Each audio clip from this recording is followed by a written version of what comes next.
Nestled in the heart of a downtown area, my loft is an urban sanctuary, tucked away behind an inconspicuous door that often escapes notice. This unmarked entrance leads to a staircase ascending to the trio of apartments within the building. Living in close proximity to bustling bars, my constant worry revolves around the potential intrusion of inebriated revelers who mistakenly find their way into my private domain. One fateful October night, the stillness was shattered around 3 a.m. on a work night. The ominous symphony of two unfamiliar voices reverberated through my living space, casting an eerie pallor over the night. While a couple of friends possessed keys to my abode for those occasional nights of inebriated reprieve, neither of their voices resonated in the unsettling chorus that enveloped the air. Adding to the surreal tableau, the haunting strains of a violin seemed to punctuate the nocturnal intrusion. Bewildered and on edge, I suspected that unwelcome intruders had breached the sanctity of my home, perhaps to indulge in an impromptu movie night. In the grip of anxiety, I took refuge in the shadows, grappling with the unsettling situation that unfolded around me. The disembodied sounds persisted, creating an otherworldly ambience that left me paralyzed in my hiding spot. Abruptly, the disconcerting symphony ceased, leaving an unsettling silence in its wake. No footsteps echoed in the aftermath, intensifying my sense of unease. Armed with a makeshift weapon, I summoned the courage to investigate, tiptoeing toward the living room. To my surprise and confusion, the living room lay deserted, cloaked in impenetrable darkness, with every electronic device turned off. The absence of any visible intruders added an eerie layer to the already perplexing situation. As I cautiously navigated the obsidian void of my apartment, the truth unraveled before me. As it turned out, my neighbor, the proprietor of the film studio beneath my loft, had embarked on an all-night odyssey to perfect his entry for the Halloween horror film contest he annually hosted. Lost in the labyrinth of his creative endeavor, he inadvertently synchronized his film's audio with my soundbar instead of his own. In the dead of the night, the haunting sounds of his horror creation infiltrated my space, transforming my living quarters into an unintentional theater of the macabre. The boundaries between reality and fantasy blurred, leaving me to grapple with the surreal aftermath of an unexpected auditory encounter. In the midst of my teenage years, my parents embarked on a vacation, leaving behind an eerily quiet home with only my grandmother, my younger sister, and myself for nearly 2 weeks. Little did I know that the tranquil facade would be shattered one fateful night, plunging us into a chilling encounter that defied reason. The disconcerting symphony began with our dog growling ominously, setting the stage for an unsettling night. The motion sensor lights in the backyard flickered to life, casting an eerie glow on the surroundings. A gut feeling nudged me into action as I traced the shadows to the front of the house, where an unsettling revelation awaited. A creeping shadow seeped through the door crack, signaling an uninvited presence on our doorstep. Heart pounding, I cautiously approached the peephole, only to be met with the sight of a looming eyeball, peering in with an unsettling intensity. Panic surged through me as I sprinted to the phone, dialing 911 in desperate haste. As the call unfolded, a sudden thunderous slam reverberated through the front door, accompanied by a chilling, maniacal laugh, reminiscent of the Joker from Batman. With an urgency fueled by fear, I rushed to a window, hoping to catch a glimpse of the intruder.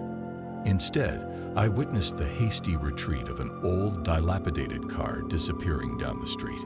The enigma lingered. Who were they, and what nefarious motives propelled them to our doorstep? The police surmised it to be burglars, perhaps under the assumption that an empty driveway meant an uninhabited home. Yet the mystery endured, etching a nightmarish episode into the fabric of our once serene abode. In the hushed stillness of an evening, the familiar creak of our front door echoed through the house. Nestled in my room, strategically positioned to catch the first whispers of any intruder, I was primed to decipher the unfolding mystery. Our entrance boasted formidable double doors, their weight amplifying every movement, making it impossible for anyone to slip in unnoticed. A quick glance revealed a figure ascending the stairs, an unexpected visitor making their way into our sanctuary. The joyous chorus of my younger siblings erupted, their innocent voices cheering for the anticipated return of our father. Excitement painted their faces as they scampered upstairs, their tiny feet echoing the rhythm of familial warmth. However, reality splintered when, minutes later, the jovial scene transformed into chaos. Descending the staircase with bewildered expressions, my family's jubilant demeanor morphed into one of distress. Tears streamed down my youngest brother's face, mirroring the confusion etched on everyone else's faces. The specter they believed to be our father had vanished into the ether, leaving behind a lingering sense of unease. Little did we know, this unsettling incident marked the prelude to a series of strange occurrences that would weave an enigmatic tapestry around our home. The line between reality and the inexplicable blurred, leaving us in a perpetual state of disquiet. In the innocence of childhood, my room was devoid of curtains or blinds, leaving my window exposed to the world outside. A solitary street lamp stood sentinel just beyond, its luminous glow casting shadows on the wall opposite my window. Little did I know, those shadows would become the harbingers of a chilling encounter that would forever linger in the recesses of my memory. On 2 consecutive nights, I awoke to an unsettling sight. The silhouette of a man etched onto the wall. Fear paralyzed me, and the courage to turn and confront the intruder eluded my trembling frame. The late hour heightened the eerie ambience, dispelling any notion that it could be my father, whose snoring resonated from another corner of the house. Compounding the terror, my bed was strategically positioned with my head resting at the window's lower extremity. The realization dawned that whoever lingered outside could peer into my vulnerable space. The fear wasn't born of supernatural phenomena, but the palpable dread of a potential intruder violating the sanctity of a little girl's bedroom. This real-life horror, devoid of spectral apparitions, struck a chord far more chilling. The sinister possibility of a human presence, clandestinely creeping near a child's haven under the cloak of darkness. In the golden hues of my youth, an ordinary day took a peculiar turn, leaving an indelible mark on the canvas of my memories. Engaged in the wholesome task of helping a neighbor rake leaves, the camaraderie extended into a casual walk back to my home, where the ordinary would soon give way to the extraordinary. As we stepped into the welcoming embrace of my abode, the unmistakable cadence of my mother's voice, seemingly engaged in a spirited conversation, echoed through the walls. It mimicked the familiar ambience of a phone call, complete with the rhythmic shuffling of footsteps traversing the upper floor. Excitement tugged at my curiosity, and I called out for my father, anticipating the joyous reunion that awaited. Yet, as the seconds ticked by in silence, the vibrant tableau of familial chatter transformed into a disconcerting enigma. Puzzled, I embarked on a quest through the echoing corridors of my home, a quest that revealed its emptiness, void of the expected presence.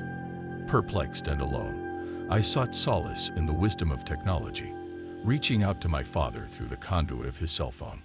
His voice resonated, a stark contrast to the mysterious sounds that had danced through the air moments ago. They were not at home, but navigating the aisles of a store, immersed in mundane errands. A chill crawled down my spine, accompanied by the realization that my neighbor and I had shared a surreal moment. A shared auditory encounter with an unseen specter, a phantom symphony of footsteps and voices that defied explanation. Patiently, I lingered outside until the reassuring sight of my parents' return, yearning for the safety of the known in the wake of an encounter with the unknown.